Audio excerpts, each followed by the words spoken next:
Welcome to the Creative Voices of Change, the podcast, where we'll dive into the rhythm of land, community, and creativity through conversations with artists. I'm your host, Anne-Isabelle Leonard. The conversation you'll be witnessing here come from a simple desire to make visible what usually go unseen. We're interested in quiet ways that artists act as change makers, shaping community, nurturing connection, and reminding us on how creativity can act as a powerful tool in upholding the challenges that we face today. We honor the long-term processes and commitments and the courage it takes to keep showing up. We'll share stories of creative practices, of bold yet subtle ideas, and community-rooted visions that remind us that the simplest ripple, may it be a poem, a gesture, or a song, can become a significant transformation. We believe art and the people who create it aren't at the sidelines of change, but at its heart. In this episode, I sit down with Lynn Hughes, an artist based in Rosswood, BC. Lynn Hughes lives and works out of her space overlooking the majestic Calum Lake. She has been sewing and upcycling clothing for the past 50 years and developed a passion for creating mixed media collages in the past 15 years.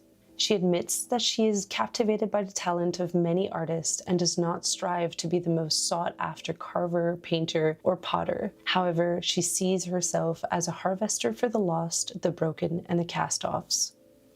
The best part of the creative process is to cultivate inspiration into designs combining rocks and recycled materials while creating a one-of-a-kind piece for hanging on your wall or draping your body with a piece of upcycled clothing. She is drawn to fragments and broken pieces and likes to think they can be changed into something of beauty, so the original art is not lost, just reconfigured to change the original narrative. She gains inspiration from collaborating with other artists and creates opportunities to get together at her home studio to work collectively on projects. She worked as a family and marriage counselor, facilitating many workshops on stress management and encouraging women and men becoming happier through taking control of their lives. Art has been a way to keep balance between working life and home life. Enjoy the episode. Thank you for coming to my studio. Of course. Well, thank you for hosting me. I mean, every time I come here, I feel like I'm just like swooped into your brain somehow. You're my family. Oh my God, I'm so happy. Welcome to the second episode of Creative Voices of Change, the podcast. And I'm so glad that you accepted to have a conversation with me today. Well, it was scary. But after seeing the other folks do it, it was a little bit easier to make that decision. I feel like there's this thing with artists up here, you know, when I came up to TELUS the first time and I started talking with people, so many people were artists and so little people said they were artists, you know? Yeah. I feel like there's really this thing here where being an artist doesn't define one person. Yeah. I think it just becomes that sort of feeling that, oh, if I say I'm an artist, then people expect me to be painting and doing, all these great things. And I think I just settled into the fact that I'm an artist of sorts. And aren't we all? Yeah, and I'm happy with that.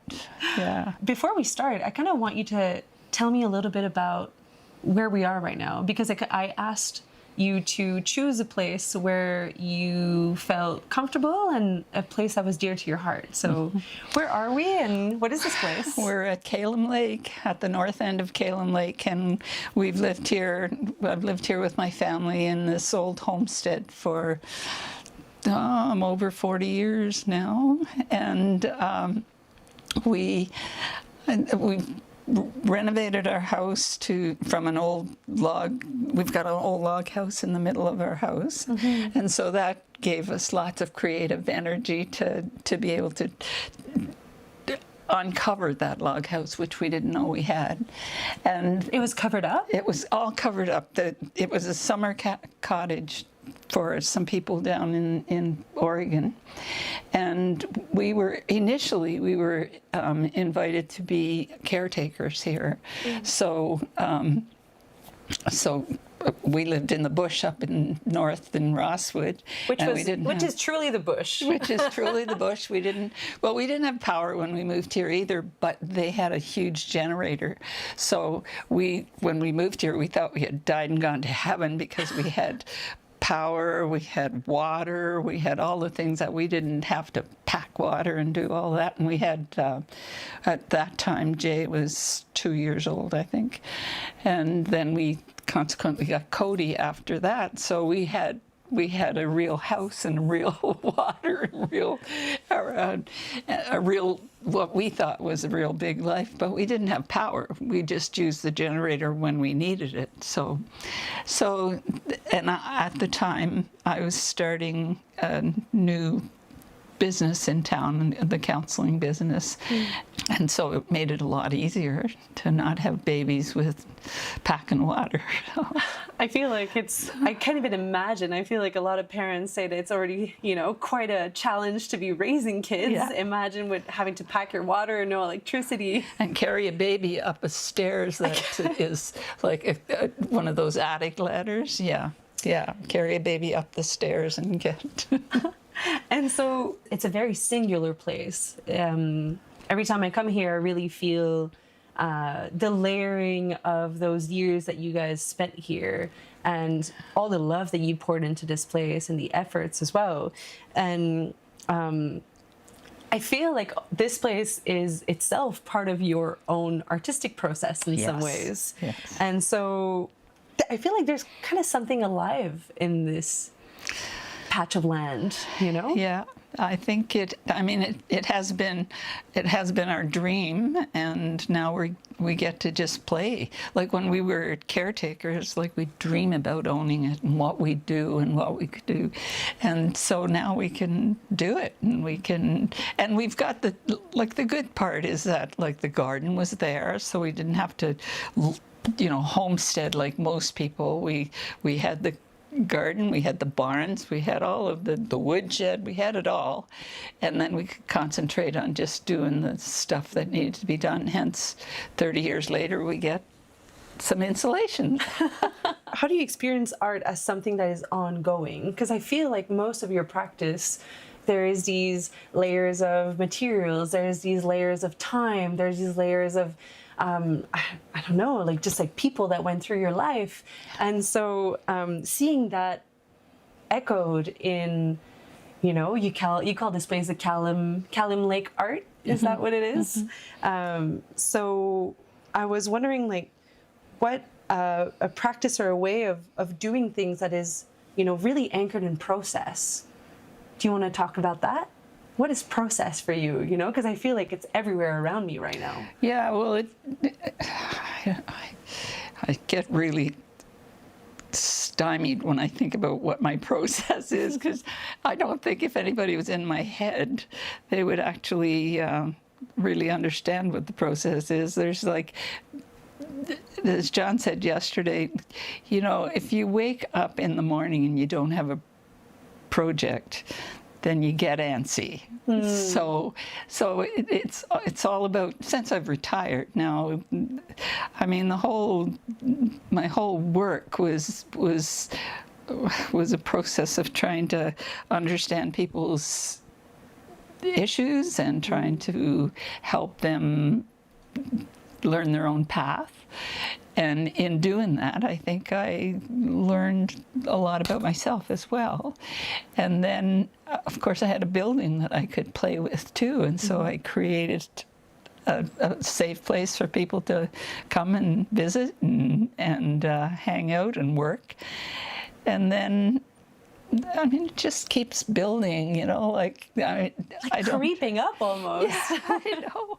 I don't have, you know, I couldn't say that I'm an artist of paint. I couldn't say I'm an artist of paper. I couldn't say, but I do all of those things. And I started working, I think, I started years and years ago, started remaking clothes that for necessity, because we lived in a poor neighborhood. I mean, on PEI, we didn't know we were poor, but we were, and you had to remake clothes. So that was part of it. And then I had a whole hiatus after that when I went to school and university, and didn't do any of that until I think we moved into our little cabin up north here, and I started with a treadle machine and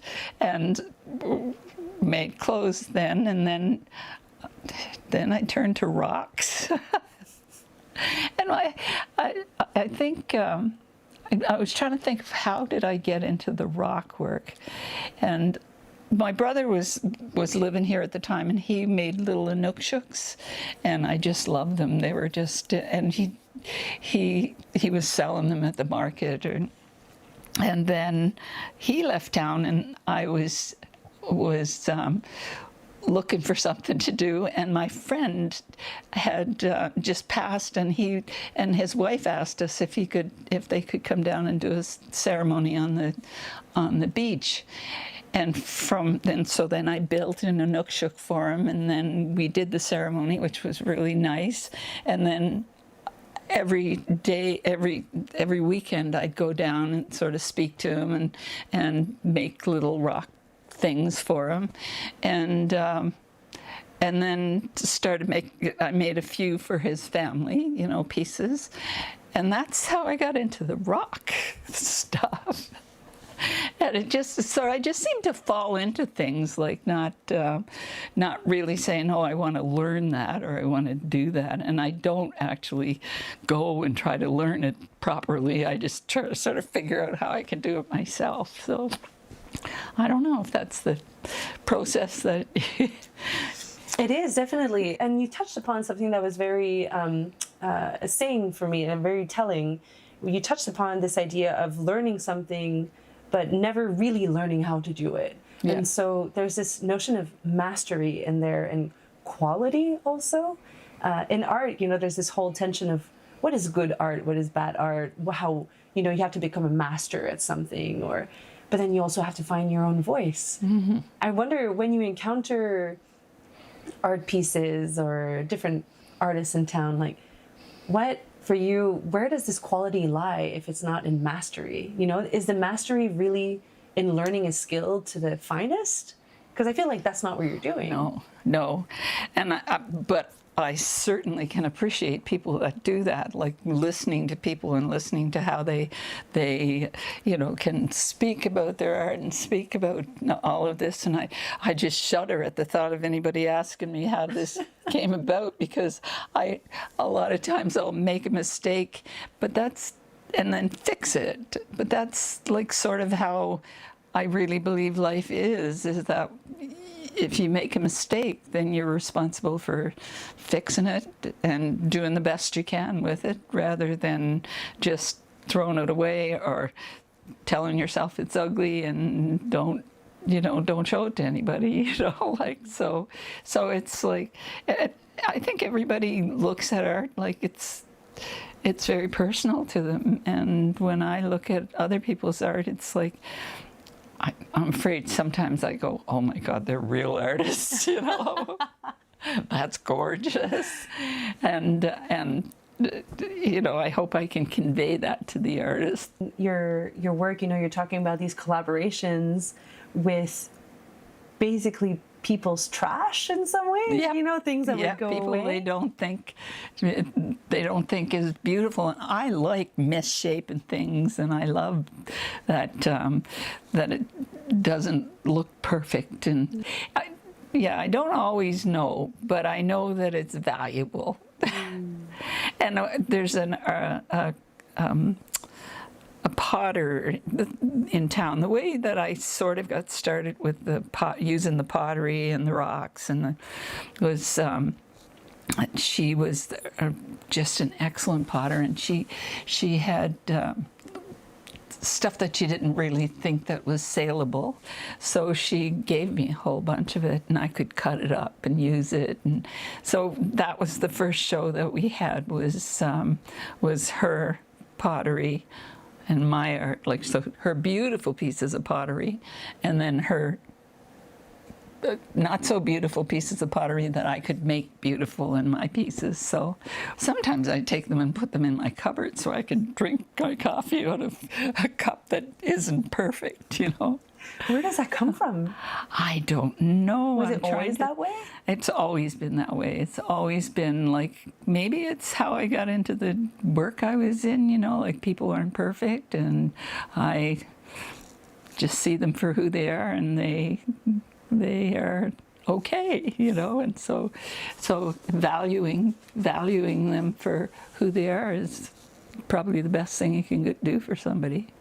I love that parallel that you did between the counseling work that you've been doing for how long? So many years, right? 50 years. 50 years.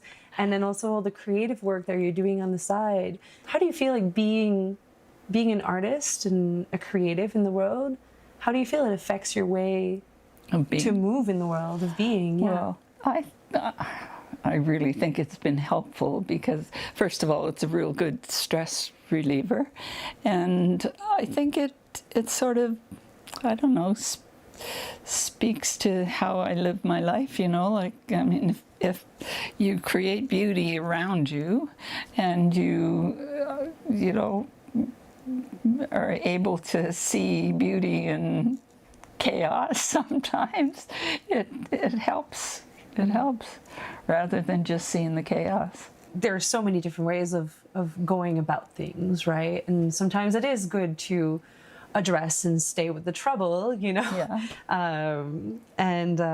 But sometimes, you know, there is this idea of beauty and almost like a lightness, but not a naive lightness either. No. Mm-hmm. No, and I mean, I say beauty because everybody pretty well has, I mean, everybody has their own trauma and their own issues, but if you can give them a little piece of safety, because I worked with women of violence for most of my career, and just thinking in particular, we had a program for Indigenous women in Prince Rupert, and I had rented this old apartment, and I had brought 1,100 pounds of furniture from PEI Antiques, and that's how I could convince my husband that it was okay, because I was buying it for the company.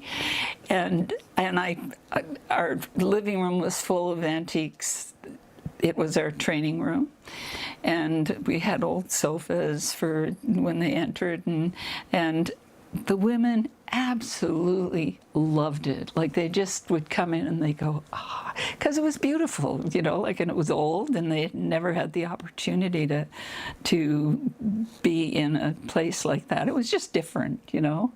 I'm sure they didn't go out and buy antiques as a result, but they loved being there because it was so, and it was safe for them, and it was beautiful. A lot of artists kind of keep the art to the studio, but it seems like yours, as we say, has been like just crawling everywhere in every little space. Our listeners can't really see the whole place, but there's art literally everywhere here. Mm-hmm. And what do you think is the importance of building and making space for singular spaces and places? Because, you know, in the news and online, there's a lot of talk about all the buildings and the public spaces becoming more, you know, grayer and losing, the designs are very simple, and there's no, almost like a lack of life. Yeah. So what does it mean to be doing this, you know? Well, it just means that I could never live in a gray space. I seriously, in my work, we would sublet some of our rooms to government. And I remember being so excited that I could redo another room. And they were giving me the okay to buy the furniture, and I was so excited to do that. And so I was looking through catalogs and all the colors, and then the lady comes up from Victoria and she goes, no, we want gray. We want gray chairs to match the gray chairs that are in the offices down in Victoria. And the walls have to be all one color.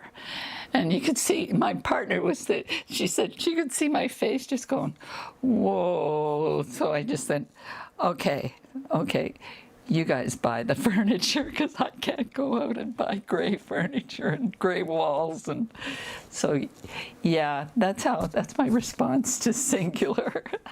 How did gray take over? How did that become the safe bet? You know what I mean? Yeah, I think it's just easy, and people, even government people, would come into my office and they go, this is so beautiful. And I go, you too, you could have this. Oh, but, that's not how it is. Well, I mean, we did it. What would you say to someone who wanted to start being more singular, authentic. being more, authentic, like finding, just daring to wear orange sunglasses? I think there's a certain amount of, I don't want to say bravery, but it's like being able to be out there. And I think art is kind of like that. Like you're bearing your soul, really, when you're showing people what you do. You kind of, but that's why I wanted people to be able to come and create things here and just feel safe. Like we've had, I used to bring my staff out here, and they do projects, and they go home with these pieces, and they were so proud of them, so I think that's what life is all about, just being able to be different and to try different things and to be brave, because you feel better.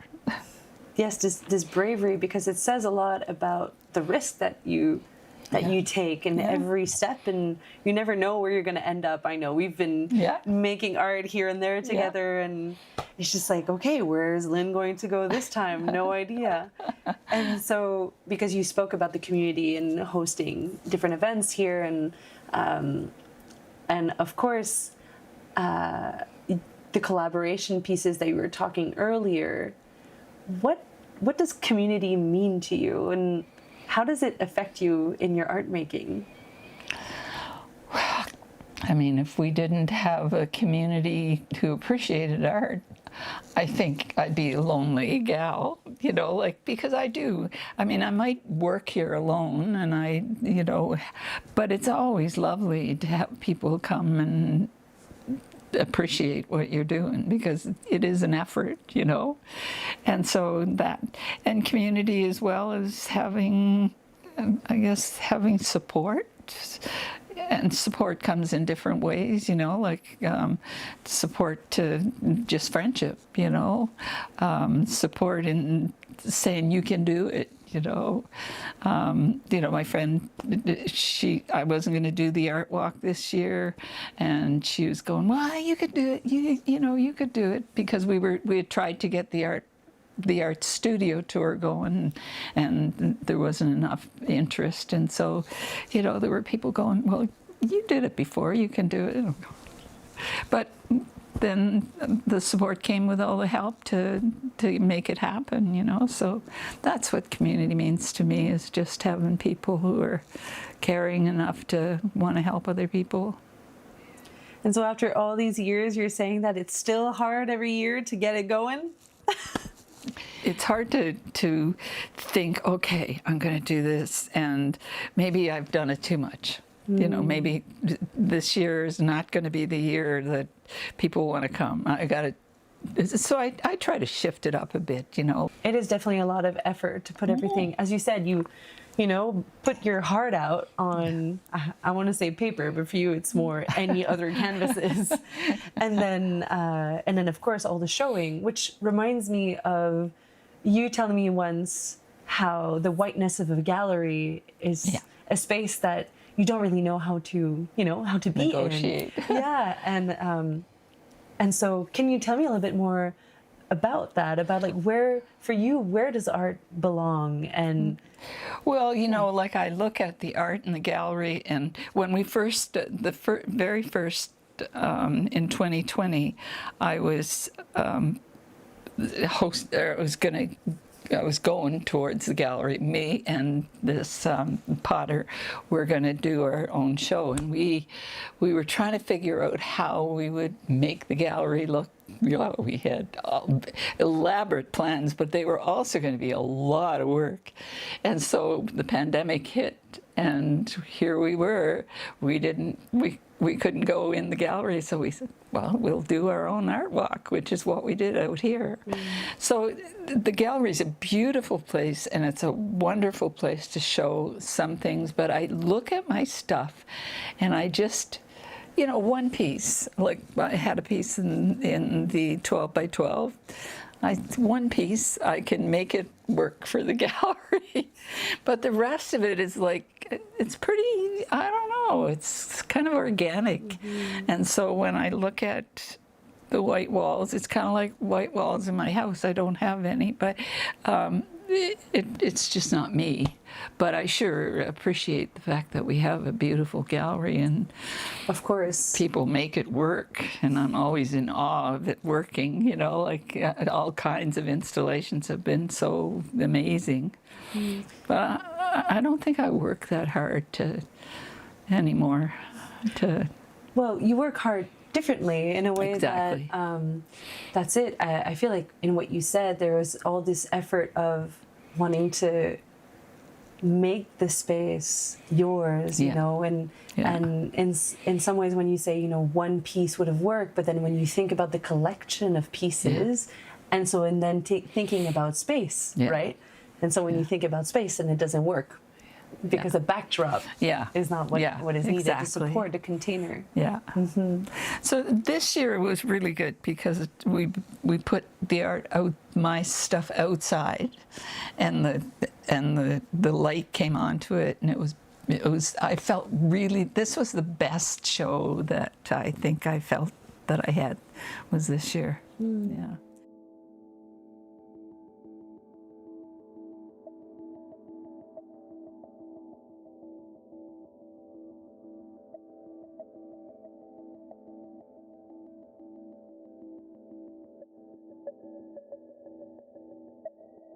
Having the privilege to be and sitting in one place and to see it evolve over the years, not only with the actions that we do, but also just the cycles and the seasons and the years passing by. I was wondering, when I say the words cycles and seasons, what comes up for you? Well, every season brings, I think, it affects what I'm doing, because, you know, in the winter I might be more inclined to do winter hats, you know, which I like better than summer hats, you know, and I mean, my whole family grew up here, and our friends, you know, like they may not be staying so late, but they're still coming out. So, you know, like we've seen changes in everybody's lives. People who have come to stay when they were, you know, young adults are now still coming, you know, so we get to see their children. And we just stay, because we've stayed in one place, I think it's been much more richer for us to be able to cultivate all the friendships that we have. And John lived here his whole life. I mean, I came 47 years ago, but he's lived here 70 years, you know. And so he's got friends from, you know, when he was a little kid. So how lucky is that, you know? I was wondering if the lake itself had any influence on your process ever. Oh, yeah. Yeah, I mean, this lake it changes constantly, which I love. I mean, I'm a person who loves change. So, and it, you know, you can get up in the morning and it's like, you could have waves like the ocean, and then it's dead calm, and then, you know, there's wind, lots of wind, and then it's dead calm again, you know. So yeah, it just influences it influences when we go outside, when we do a project, you know, and you're always hoping, if you got outdoor projects, that it's going to be a nice day. But now, because we've lived here and we know that it doesn't matter whether it's raining, it doesn't matter whether it's windy, it doesn't matter whether there's mosquitoes, we figured out that people just love it anyway when they come, and when they just appreciate being here.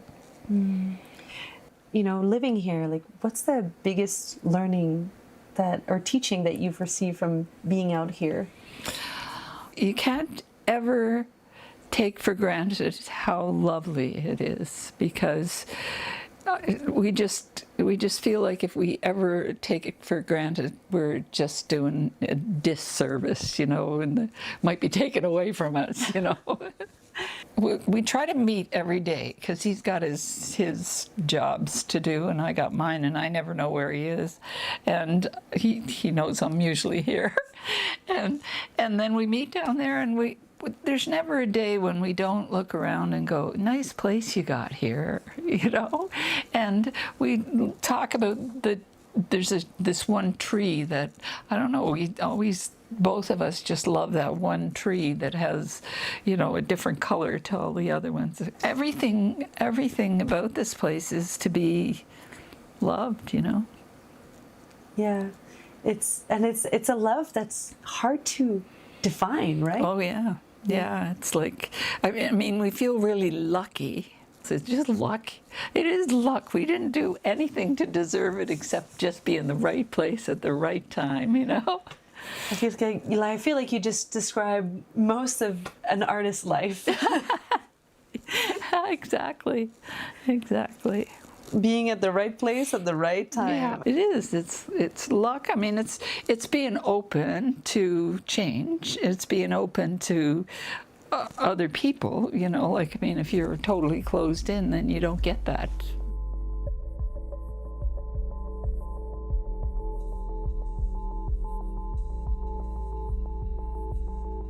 What role does art play in your life? Oh, it moves me. It makes me move, first of all, you know, like it's and it's been something that's been good for my soul forever, you know. And so that's the role, you know, and it can't help but teach you something.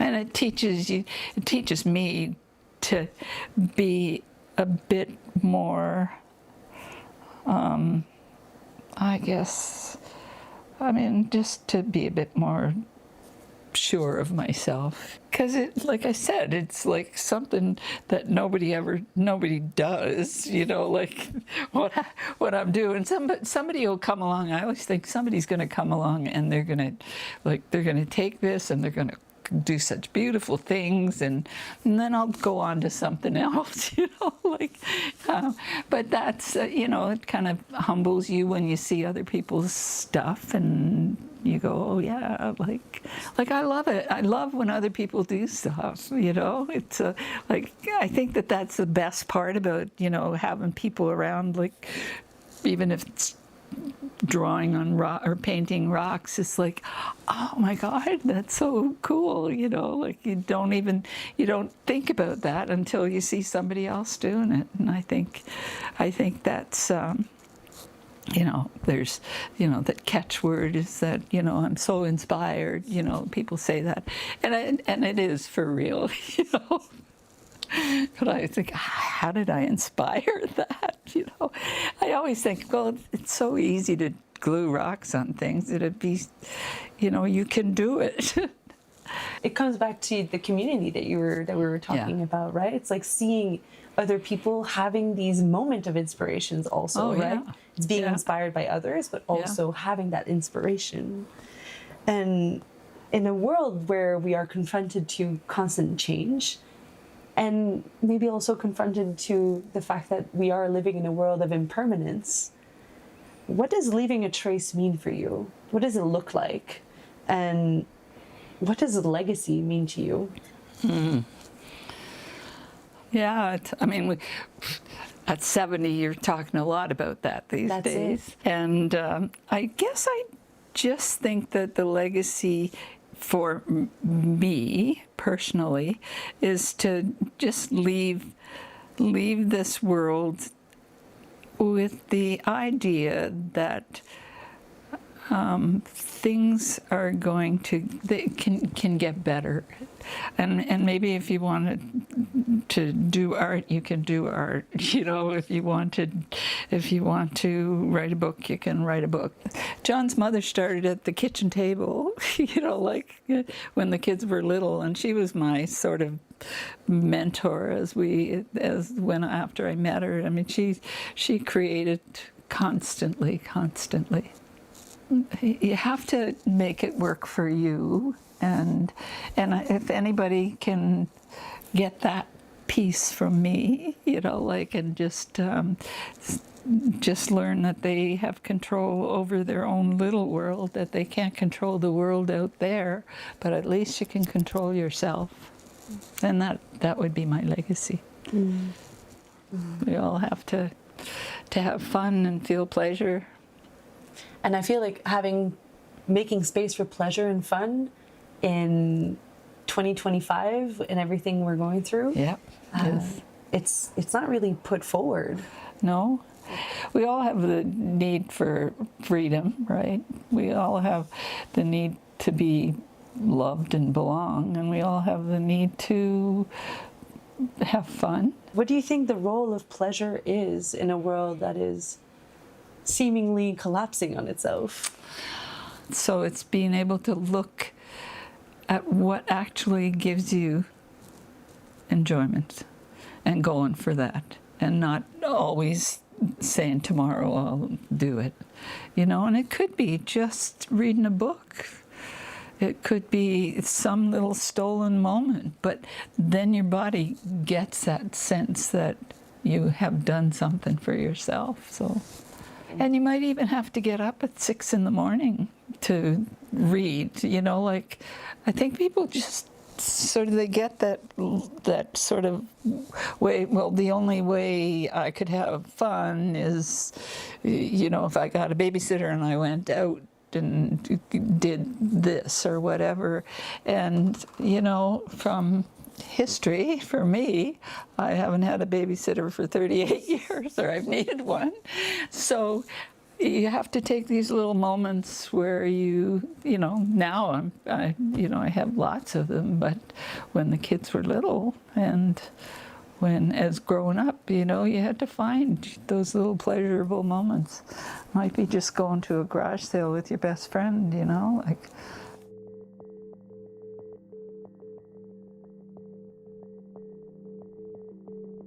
So to finish out the podcast, what's the book that changed you and why? The very first book that came to mind was In Pursuit of Happiness, which is a book that informed my work, and that was all about how to keep yourself happy.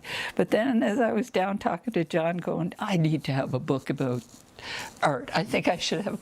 And then the very first book that I can remember about art, and that both of us went, we love that book.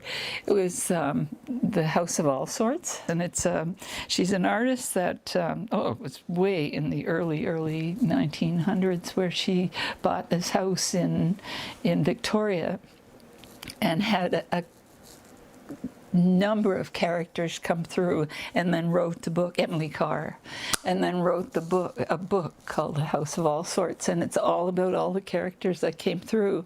And oftentimes and John had the same feelings, that we've had so many characters coming through our lives, you know, and we go back to that book sometimes and just go, you know, maybe I'll be Emily Carr someday. It's funny because yesterday I was speaking with Joan Conway, and she was telling me that one of the main moments that she had was discovering Emily Carr's collection. Seriously? Yeah. Oh, God. And I didn't collaborate with her. And my second question for you is an artist or an art piece that changed your life, and how? Well, you know what? It's not a big artist. It was those little Inukshooks that my brother made that was, and he had this little company called Sticks and Stones that because he came to live up here, and he just loved the area, and he loved the wood, and he loved the stones, and he was creating these little Inukshooks, and I just loved them. And he's the one that told me, you know, how to use silicone to stick them together, and that was how it started. I mean, he was the first time I started working in stone was as a result of that. Is there any projects that you're proud of that you want to share with people, or maybe a little story or an anecdote to close off? Well, I think I had the project in 2020 that sort of morphed. And I think it was a result of you guys coming to, you came here when my studio was up in the top of the house in Jay's bedroom, and I was sharing my hats, that I was making hats with you guys, and you were all trying them on, and you had the young woman from Paris and Jan and yeah, there was a couple other people, and Taylor. Mm-hmm. And so that sort of gave me a lot of, you know, good feelings about what I was doing, and it was it started there, and then you know, we built the studio, and then the pandemic happened, and then we couldn't go in the art gallery, so we built this project. It was, I think that's the project that started me off. And that was, so it was your first art walk ever, is that it? The very first art walk. We had, I don't know, 100 people maybe. So yeah, and this year I think this is it's 2025. So this one lady came out and she said, I've been trying to get to this for this many years, and now I'm finally here, you know. And she had a walker, you know, like, and it was like great. So yeah, that's it. That's amazing. Mm. Thank you so much for your time, Lynn. This was a great conversation. You're a great conversationalist. Well, thank you. Thank you so much for your time. Enjoy the rest of your evening. I will. And you can go make art now. Okay. Or just go to the lake. Go to the lake and enjoy your day. Okay. Thank you, Lynn.